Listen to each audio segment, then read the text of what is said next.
Doctor அம்பேத்கரை ஏற்றுக்கொண்டவர், எல்லோருக்குமான தலைவர் அம்பேத்கர் நூலை வெளியிட்டவர். அவரை சிறப்புரை ஆற்ற அழைக்க வேண்டாமா?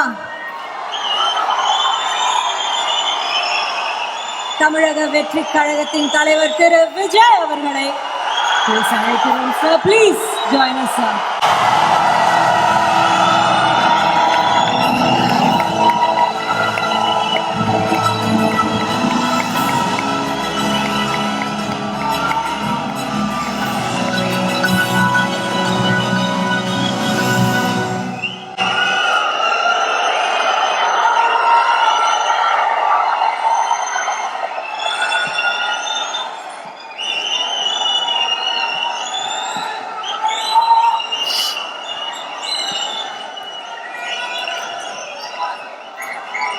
எல்லாருக்கும் வணக்கம்.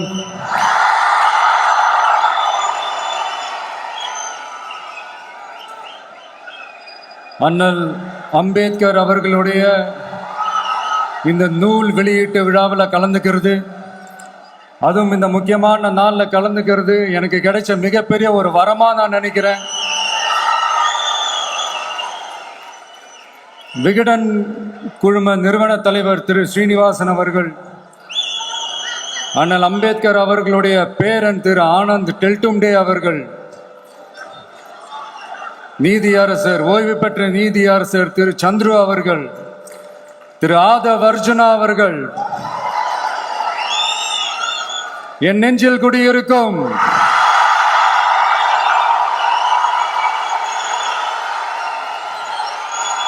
என்னுடைய நண்பா நண்பிகள், தோழா தோழிகள்,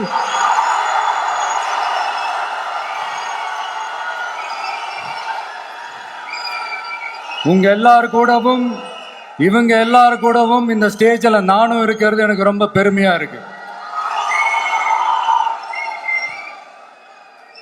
முக்கியமா இப்படி ஒரு ஃபங்க்ஷனை ஏற்பாடு பண்ணி எனக்கு அந்த வாய்ப்பை கொடுத்த விகடன் குழுமத்திற்கு என்னுடைய மனமார்ந்த நன்றிகளை தெரிவிச்சுக்கிறேன்.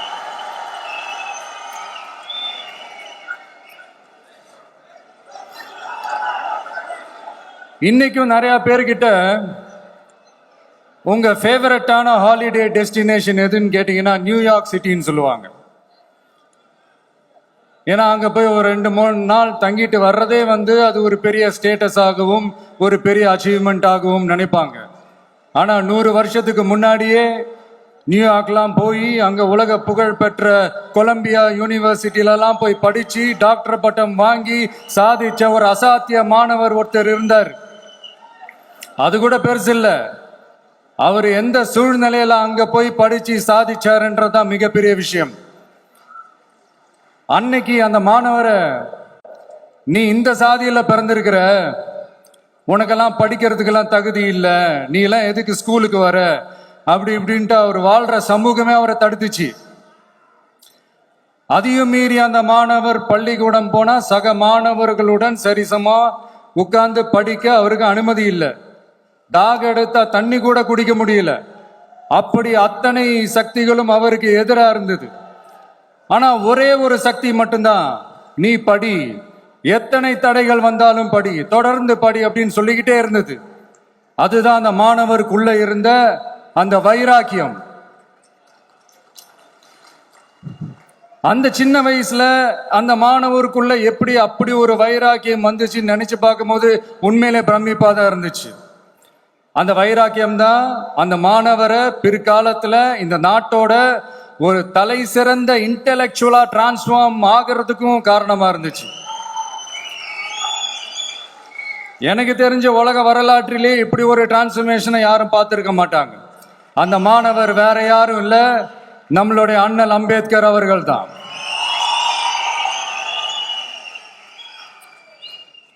வன்மத்தை மட்டுமே தனக்கு காட்டிய இந்த சமூகத்திற்கு அவர் திருப்பி என்ன செஞ்சாரு அப்படின்னு அதை படிச்சு பார்க்கும்போது உண்மையிலே மெய்சில் இருக்க வச்சுது.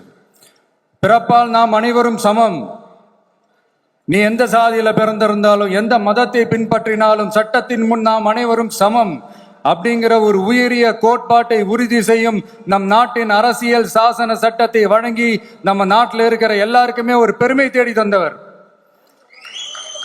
இன்னைக்கு ரிலீஸ் பண்ற இந்த புக்ல எல்லோருக்குமான தலைவர் அம்பேத்கர் அப்படின்ற அந்த புக்கில் ஒரு 100க்கும் மேற்பட்ட கட்டுரைகள், நேர்காணல்கள் எல்லாமே இருக்குது. அதுல என்ன ரொம்ப யோசிக்க வச்சது அவர் எழுதின அந்த பயோகிராஃபி தான். வெயிட்டிங் ஃபார் அ வீசான்னு சொல்லி அதுக்கு தலைப்பு வச்சிருந்தார். அதுல அவர் லைஃப்ல ஃபேஸ் பண்ண விஷயங்கள், அவரை பாதிச்ச விஷயங்கள் எல்லாமே கிட்டத்தட்ட ஒரு 6 சம்பவங்கள் பத்தி அதுல குறிப்பிட்டிருந்தார். அதுல ஒரு 2 விஷயம் என்ன ரொம்ப பாதிச்சது என்னன்னா, அதுல ஒண்ணு, அவருக்கு 9 இயர்ஸா இருக்கும் போது அவரும் அவருடைய பிரதரும் வெளியூர்ல இருக்கிற அவங்க அப்பாவை பார்க்கறதுக்காக போறாங்க. அப்ப ட்ரெயின்ல இருந்து இறங்கி இந்த மாட்டு வண்டிக்காக வெயிட் பண்ணிட்டு இருக்கும் போது ஒருத்தர் கூட அவங்கள ஏத்திட்டு போறதுக்கு தயாரா இல்லை. ஏன்னா அந்த அளவுக்கு தீண்டாமை கொடுமை. அப்புறம் கொஞ்சம் எக்ஸ்ட்ரா பணம் காசெல்லாம் கொடுக்குறோன்னு ஒரு வண்டிக்காரர் ஒத்துக்கிறார். அப்ப கூட அந்த வண்டிக்காரர் என்ன பண்றாருன்னா, அந்த பசங்களை வண்டி ஓட்ட சொல்லிட்டு இவரு தீட்டுப்பட்டுடும்னு சொல்லி வண்டியில ஏறாம நடந்து போறாரு. அந்த நாள் முழுக்க அந்த பசங்களுக்கு குடிக்க தண்ணி கூட கொடுக்காம அந்த டிராவல் எவ்வளவு கொடுமையா இருந்துச்சுன்னு சொல்லி அதுல மென்ஷன் பண்ணியிருந்தார். 2வது, அதே அம்பேத்கர் அவர்கள் அமெரிக்கா, பிரிட்டன்ல எல்லாம் போய் படிச்சு டாக்டர் பட்டம்லாம் வாங்கி சாதிச்சு ஒரு பெரிய வழக்கறிஞரா இந்தியாவுக்கு திரும்ப வராரு. அப்போ மும்பைக்கு பக்கத்துல ஒரு கிராமத்துக்கு அவரை கூப்பிடுறாங்க. அப்போ அவர் ஒரு அரசாங்க பொறுப்புல இருக்கிறாரு. அந்த கிராமத்துக்காரங்க ஒரு வண்டியை ஒன்று ஏற்பாடு பண்ணி அவரை கூட்டிட்டு வரணும்னு நினைக்கிறாங்க. ஆனா அந்த வண்டி ஓட்டுறவர் அவருக்கு சமமா உட்காந்து வண்டி ஓட்டுறதுக்கு யோசிக்கிறார், மறுக்கிறார். ஒரு லண்டனுக்கு போய் ஒரு பாரிஸ்டர் பட்டம் வாங்கிய அம்பேத்கரை விட ஒரு வண்டி ஓட்டுறவர் தன்னை உயர்ந்தவனா நினைக்கிறார். அதுதான் அந்த சமூக கொடுமை தான் அவரை சமத்துவத்துக்காக போராட வச்சுது. எனக்கு ஒரு டவுட்டுங்க, இன்னைக்கு திரு அம்பேத்கர் அவர்கள் உயிரோடு இருந்திருந்தா என்ன நினைப்பாரு? இன்னைக்கு இருக்கிற நம்ம இந்தியாவை பார்த்து அவர் பெருமைப்படுவாரா, இல்ல வருத்தப்படுவாரா, இல்ல அப்படியே வருத்தப்பட்ட எதை நினைச்சு வருத்தப்படுவாரு? இன்னைக்கு நம்ம நாடு முழு வளர்ச்சி அடையணும்னா ஜனநாயகம் காக்கப்படணும். அந்த ஜனநாயகம் காக்கப்படணும்னா அரசியல் அமைப்பு சட்டம் காக்கப்படணும். அதுக்கான பொறுப்பு, அந்த கடமை நம்ம ஒவ்வொருத்தருக்கிட்டையும் இருக்கணும்னு தோணுச்சு. அந்த பொறுப்போடும் அந்த கடமையோடும் தான் இதை நான் ஆணித்தரமா சொல்றேன். ஜனநாயகத்தை நாணிவேர் ஃப்ரீ அண்ட் ஃபேர் எலெக்ஷன்ஸ், சுதந்திரமான மற்றும் நியாயமான தேர்தல். தேர்தல் நியாயமா நடக்கலன்னு நான் சொல்ல வரல, பட் சுதந்திரமாகவும் நியாயமாகவும் தான் தேர்தல் நடக்குது அப்படிங்கிற அந்த அசைக்க முடியாத நம்பிக்கை நம்ம ஒவ்வொரு இந்தியனுக்கும் இருக்கணும்னு தோணுச்சு. அது அமையணும்னா தேர்தல் ஆணையர்கள் கான்சென்சஸ், அதாவது ஒருமித்த கருத்து அடிப்படையில் மட்டும்தான் நியமிக்கப்பட வேண்டும் அப்படின்றத என்னுடைய ஒரு வலிமையான ஒரு கோரிக்கை. 2வது, ஏப்ரல் 14 அண்ணல் அம்பேத்கர் அவர்களுடைய பிறந்த நாள். அன்னைக்குதான் நம்ம ஒட்டுமொத்த இந்தியர்களுக்குமான ஜனநாயக உரிமைகள் பிறந்த தினம். அதனால அந்த டேட்டை இந்தியாவோட ஜனநாயக உரிமைகள் தினமா அறிவிக்கணும்.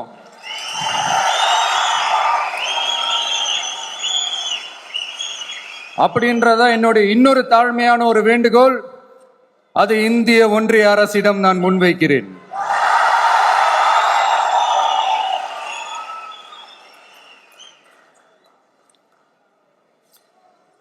அம்பேத்கர் அவர்களை பத்தி யோசிக்கும் போது கண்டிப்பா சட்டம் ஒழுங்கு, சமூக நீதியை பத்தி யோசிக்காம இருக்கவே முடியாது. இன்னைக்கு மணிப்பூர்ல என்ன நடக்குதுன்னு நம்ம எல்லாருக்குமே தெரியும். ஆனா அதை பத்தி கொஞ்சம் கூட அதை கண்டுக்காம ஒரு அரசு மேல இருந்து நம்மளை ஆண்டுகிட்டு இருக்கு.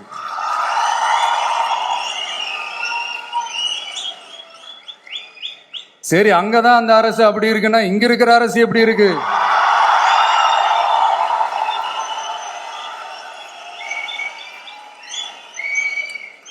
இங்க நம்ம தமிழ்நாட்டில் வேங்கை வயல்னு ஒரு ஊர்ல என்ன நடந்துச்சுன்னு நம்ம எல்லாருக்குமே தெரியும்.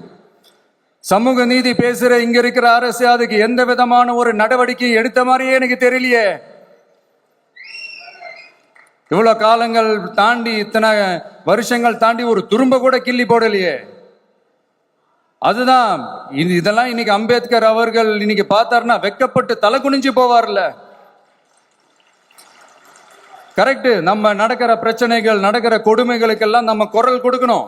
ஆனா நடக்கிற பிரச்சனைகள் 1 2 பெண் குழந்தைகளுக்கு எதிரா, பெண்களுக்கு எதிரா, ஏன் மனித உயிர்களுக்கு எதிரா? இதெல்லாம் நம்ம பார்க்கிறோம், படிக்கிறோம், மற்றவங்க கிட்ட இருந்து கேட்டு தெரிஞ்சுக்கிறோம். இதுக்கெல்லாம் ஒரு நிரந்தரமான ஒரு தீர்வு என்ன தெரியுமா? ரொம்ப சிம்பிள் தான். நம்ம தமிழ்நாட்டு மக்களுக்கு தேவையான அடிப்படை வசதிகளை பாதுகாப்புடன் முழுமையாக அளிக்கும் மக்களை உண்மையாகவே நேசிக்கிற ஒரு நல்ல அரசு.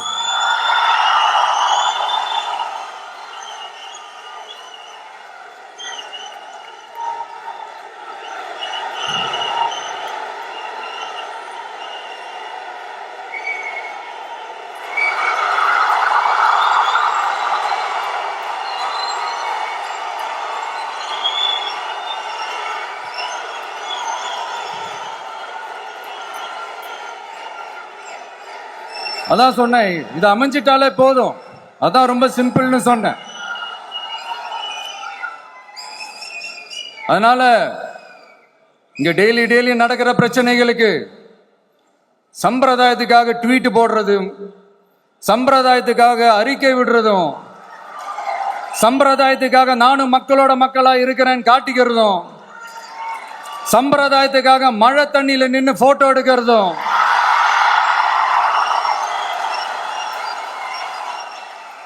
எனக்கு அதுல கொஞ்சம் கூட உடன்பாடே இல்லை. பட் என்ன பண்றது, நம்மளும் சம்பிரதாயத்துக்காக சில நேரத்தில் அந்த மாதிரி செய்ய வேண்டியதா போயிடுது. அதாவது என்ன சொல்ல வரேன்னா, மக்களோட உரிமைகளுக்காகவும் அவங்களோட உணர்வு பூர்வமாக இருக்கணும். என்ன ஒவ்வொருத்தரும் அவங்க குடும்பத்துல ஒருத்தனா நினைச்சிட்டு இருக்கிற அவங்க தமிழ்நாட்டில் அவங்களுக்கு எங்க என்ன பிரச்சனை நடந்தாலும் அவங்களோட உரிமைகளுக்காகவும் அவங்களோட உணர்வு பூர்வமாக இருப்பேன். எப்பவுமே அப்படிதான் இருப்பேன்.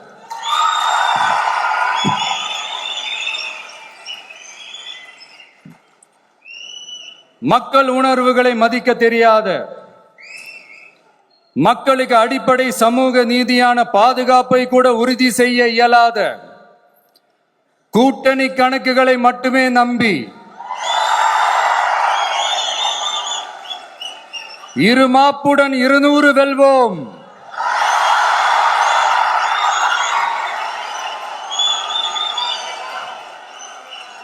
என்று எகத்தால முழக்கமிடும் மக்கள் விரோத ஆட்சியாளர்களுக்கு என் மக்களோடு இணைந்து நான் விடுக்கும் எச்சரிக்கை,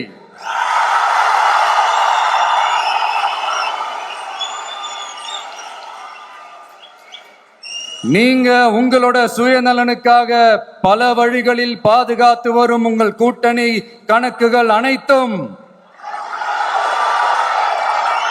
2026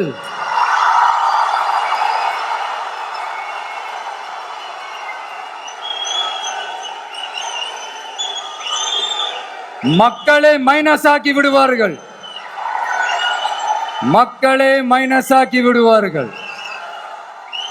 மக்களே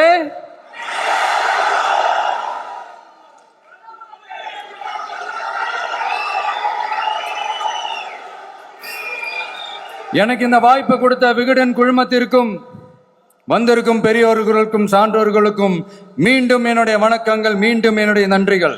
கடைசியா ஒரே ஒரு விஷயம், விடுதலை சிறுத்தைகள் தலைவர் திரு தோல் திருமாவளவன் அவர்கள்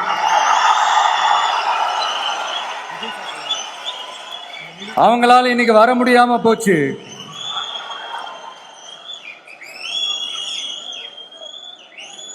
அம்பேத்கர் அவர்களுடைய புத்தக வெளியீட்டு விழாவிற்கு கூட அவரால் கலந்துக்க முடியாத அளவிற்கு